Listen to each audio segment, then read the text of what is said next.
নমস্কার তোমাদের সবাইকে সানা স্মাইল এডুকেশন সেন্টারে স্বাগত জানিয়ে আজকের পর্বটি শুরু করছি। আজকে তোমাদের জন্য নিয়ে চলে এসেছি তোমরা যারা দশম শ্রেণীর সেকেন্ড ইউনিট টেস্ট পরীক্ষা দেবে তোমাদের জন্য রায় ও মার্টিন প্রশ্ন বিচিত্রা থেকে আজকে সমাধান করে দেখাবো ভলিউম 1 থেকে ভূগোল বিষয় মডেল নাম্বার 10 অর্থাৎ 10 নম্বর স্কুলের রায় ও মার্টিন প্রশ্ন বিচিত্রা থেকে ভলিউম 1-এর যে সমস্ত ছোট ও বড় প্রশ্নগুলি আছে সমস্ত প্রশ্নের উত্তরের সমাধান করে দেখাবো। চলো দেরি না করে মূল বিষয়ে যাওয়া যাক। প্রথমে আমরা এমসিকিউ প্রশ্নের উত্তরগুলো দেখব কি আছে। দেখো, বিকল্পগুলির থেকে সঠিক উত্তরটি নির্বাচন করে লেখা দেখে আছে বায়ুমণ্ডলের CO2 গ্যাসের পরিমাণ হলো 0.033%, অপশান ক। পরবর্তী দেখো 2 জায়গায় যে বায়ুকে তুষার ভক্ষক বলা হয় তা হলো অপশান গ চিনুক। পরবর্তী দেখো যে জলবায়ুতে ঋতু পরিবর্তন হয় না সেটি হলো নিরক্ষীয় জলবায়ু, অপশান ক। 4 জায়গায় দেখো শীতল ল্যাব্রাডর স্রোত এবং উষ্ণ উপসাগরের স্রোত মিলিত হয়ে ঘন কুয়াশা ও ঝড়ঝঞ্ঝা সৃষ্টি করে যে উপকূল অঞ্চলে তা হলো, এটা উত্তর হবে অপশান খ নিউ ফাউন্ডল্যান্ড উপকূল। তারপরে দেখো কি আছে 5 দাগের কোন সময় নদীতে বান ডাকা হয়, এটা উত্তর হবে অপশান ক ভরা কোটালে। পরবর্তী দেখো 6 দাগের সামুদ্রিক লবণাক্ত বাতাস প্রয়োজন হয়, এটা উত্তর হবে ইক্ষু চাষে, অপশান গ। তারপরে দেখো হেক্টর প্রতি চা উৎপাদন সর্বাধিক হয় যে রাজ্যে তা হলো অপশান খ অসম। পরবর্তী দেখো কি আছে প্রথম পেট্রো রসায়ন শিল্প গড়ে উঠেছে ট্রম্বেতে, অপশান খ। পরবর্তী দেখব আমরা বিভাগ ক্ষয়ে শূন্যস্থান পূরণ করা আছে।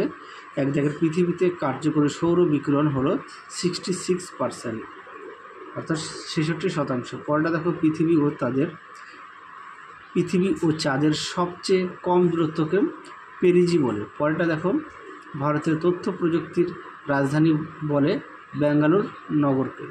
পরেরটা দেখো কটকে রয়েছে ভারতের কেন্দ্রীয় ধান গবেষণা কেন্দ্র। পরবর্তী দেখো কি আছে 1টি বা 2টি শব্দের উত্তর দাও। কি আছে অ্যানিমোমিটার কী কাজে ব্যবহৃত হয়, উত্তরটা হবে বাতাসের গতি এবং বায়ুচাপ পরিমাপ করতে। পরেরটা দেখো নাতিশীতোষ্ণ মণ্ডলের অক্ষাংশগত অবস্থান লেখা, এটা উত্তর হবে 35 ডিগ্রি থেকে 65 ডিগ্রি। পরেরটা দেখো কি আছে প্রশান্ত মহাসাগরের একটি শীতল সমুদ্র স্রোতের নাম, উত্তর হবে পেরু স্রোত।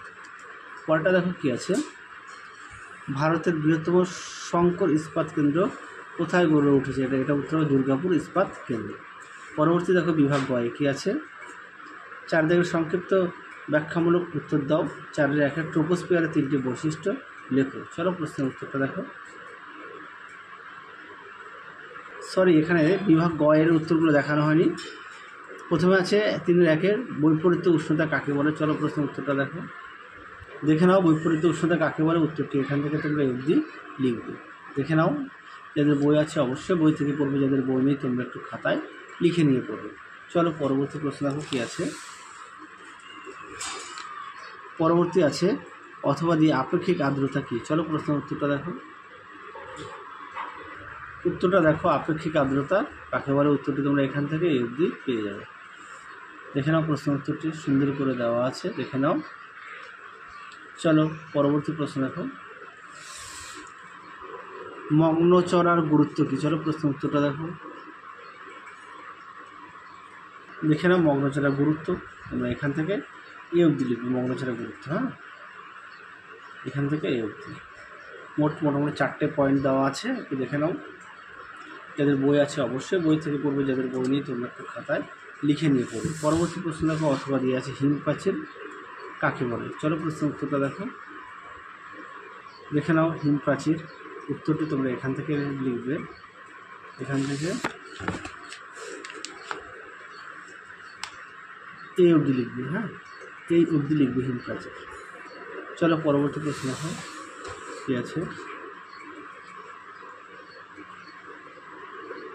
3-এর 3 একটি খারিফ শস্য ও একটি জায়িদ শস্যের নাম লেখো। উত্তরটা দেখো। দেখে নাও জায়িদ শস্য আর খারিফ শস্য উদাহরণ হচ্ছে তরমুজ জায়িদ শস্য, তরমুজ, শসা, বাদাম, আউশ, ধান প্রভৃতি হচ্ছে জায়িদ শস্যের উদাহরণ।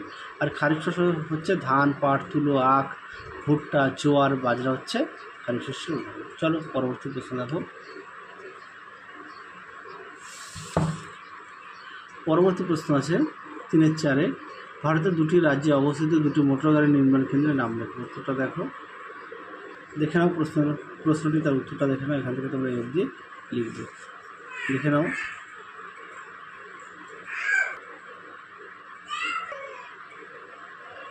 চলো পরবর্তী দেখো প্রশ্ন, অথবা দিয়ে পূর্ত শিল্প কাকে বলে উদাহরণ দাও। উত্তরটা দেখে নাও। ইঞ্জিনিয়ারিং শিল্প বা পূর্ত শিল্প, উত্তরটি তোমরা এখান থেকে এই অবধি লিখবে, উদাহরণটা দেখে নাও।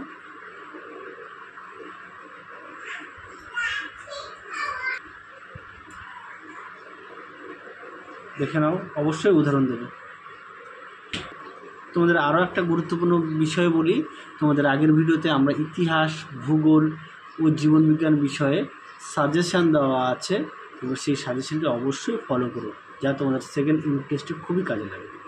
তারপরে দেখো, এছাড়াও তোমাদের ইতিহাসের 4 নম্বর অধ্যায়ে আমরা ভলিউম 2 থেকে অধ্যায় ভিত্তিক এমসিকিউ সাজেশান দেওয়া আছে, তোমরা অবশ্যই দেখে নিও, সেটাও তোমরা খুব উপকৃত পাবে। চলো এবার আমরা দেখব বিভাগ হয় কী আছে। ট্রোপোস্ফিয়ারের 3টি বৈশিষ্ট্য লেখো। উত্তরটা দেখে নাও। ট্রোপোস্ফিয়ারের বৈশিষ্ট্য 1 নম্বর আছে উষ্ণতা, 2 নম্বর আছে উপাদান, 3 নম্বর আছে ক্ষুব্ধমণ্ডল, 4 আছে দূষক, অনেক সময় আসে ক্ষুব্ধমণ্ডল কাকে বলে। আচ্ছা, 5 আছে ট্রোপোপজ। এই পর্যন্ত তোমরা লিখবে। ট্রোপোস্ফিয়ারের বৈশিষ্ট্য মোট 5টি পয়েন্ট দেওয়া আছে। পরবর্তী প্রশ্ন দেখো,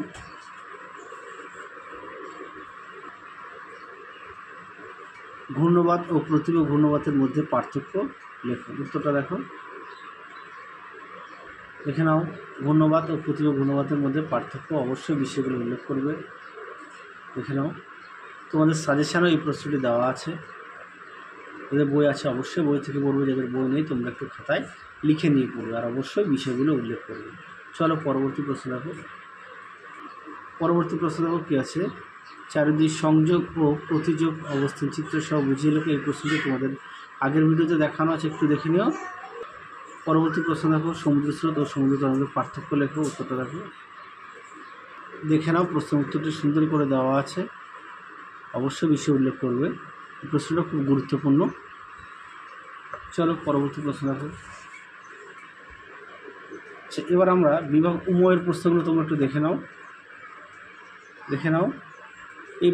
এই প্রশ্নগুলি সব আগের ভিডিওতে দেখানো আছে, হ্যাঁ, তোমরা একটু দেখে নিও, কেননা আমরা লাস্টের দিকে মডেল সেটগুলো দেখাচ্ছি 10 নম্বর, আর তোমাদের হয়তো 2 কি 3টে মডেল সেট আছে, তাহলে সমাধান হয়ে যাবে। কেননা আগের মডেল সেটের সমস্ত প্রশ্ন উত্তরগুলো তোমাদের দেখিয়ে দিয়েছি, তোমরা একটু দেখে নিও, যারা আগের মডেল সেটগুলো এখনও দেখোনি অবশ্যই দেখে নিও। তাহলে চলো আজকের এখানেই সমাপ্ত করছি, আবার দেখা হবে খুব শীঘ্রই তোমাদের পরবর্তী ভিডিওতে। তোমরা সবাই সুস্থ থেকো, ভালো থেকো, টাটা। আর আগের ভিডিওতে তোমাদের ইতিহাস, ভূগোল ও জীবনবিজ্ঞান বিষয়ে সাজেশান দেওয়া আছে, তোমরা সেগুলো অবশ্যই দেখে নিও। চলো তোমরা সবাই সুস্থ থেকো, ভালো থেকো, টাটা।